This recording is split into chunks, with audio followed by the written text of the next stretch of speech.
I've never been introduced like that before, but it's kind of nice. Assalamu alaikum. Shukran.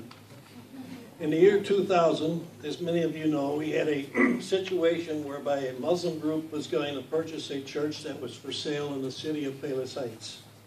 At that time, I knew only one Muslim person. Now, 12 years later, I know very many Muslims, and that has been an honor to know you. At first, I had to learn some of the customs that are part culture and part some of the religion itself. I found that out when, after shaking hands with about 3 Muslim men in my mayor's office, I made an attempt to then shake hands with 3 Muslim women present. The first woman drew back and then told me that she could not shake hands with a stranger, only with close family members. But as time and some years passed by, and I was attending different Muslim meetings, the woman began to know me as a friend of the Muslims. Then it was much different. The woman greeted me with a hand-touching hand, or more importantly, a gracious, friendly smile and a greeting. It seems that we knocked down one of the walls of not knowing each other. I gave testimony at a civil rights hearing at the Dirksen Building in downtown Chicago. Now, standing in the middle of an elevator room where Andy Shaw, a reporter, was interviewing me when an elevator door opened and 3 Muslim women dressed with hijab and robes came up to me and said loudly, "Mayor Dean, how good to see you again." We gave each other an air hug and talked for a while. Andy Shaw said, "I've seen it all now." When some Muslim woman came up to a Christian mayor and had happy greetings for each other. And Andy Shaw, by the way, is unashamedly a Jewish person, so this was really comical to him. I told him, yes, and that is the way it should be, no more walls. My daughter-in-law, Carol Koldenhoven, was a friend of Gada Elian when Carol met at Robert Morris University College. Gada was murdered in a holdup in Gada's family-owned business. Carol was a great friend to the Gada and their family, and Carol keeps in touch with Ali, Gada's younger brother. Carol experienced what it means to love your neighbor, as Jesus has taught us to do.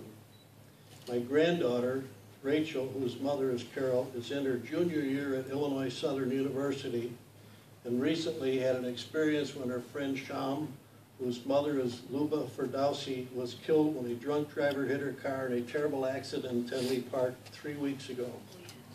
Rachel helped her friend Sham do the right things and make arrangements for the funeral of Sham's mother. This, but another example where a Christian Muslim friends experience love your neighbor belief that Jesus taught us to do. I believe that as time goes on, we will experience in some way or another love your neighbor experience. When the White House Initiative meeting was held at Trinity Christian College, we had a formal meeting in the room at the Bootsma Cafe on campus. It was a nice meeting in which we traded stories and names in order to get to know each other. That was very good. But when we actually went out to do our project of making a bike walking path alongside the Cal-Sag Canal on Route 83 and getting to know each other, it came easy. We arrived on location and we each took some kind of a tool to clear a pathway through trees, weeds, and whatever was in our way. That is when we really got to know each other. The names of each person were easy to know because we broke down into small groups and started to work.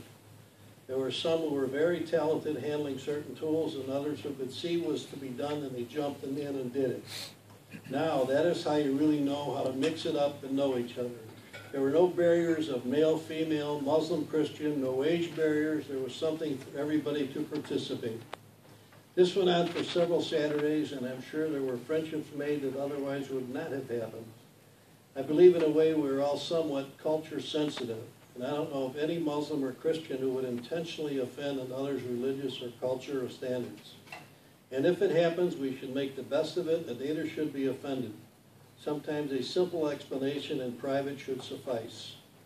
Maybe we may forget someone's name, but I am sure a smile will show when we meet each other face to face. This project was a success in many ways. I would hope that the officials in Washington, D.C. and the faith-based office would gain knowledge of the successful project that happened here in Palos Heights, Illinois. Many thanks to all who participated in the worthwhile project, and especially to President Steve Timmermans of Trinity Christian College. Thank you.